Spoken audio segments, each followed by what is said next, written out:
আপনারা যারা ব্যবসা করেন, এটা সাধারণ বিষয় নয়। বিষ্ণু ইসলাম নিজেও ব্যবসায়ী ছিলেন।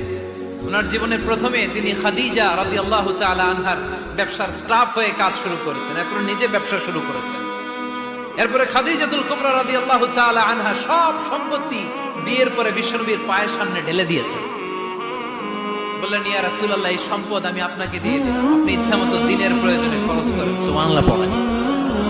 এজন্য বিষ্ণু ইসলাম আমাদের জন্য উপমা, আব্দুর রহমান ইবনে আউফ আমাদের জন্য উপমা।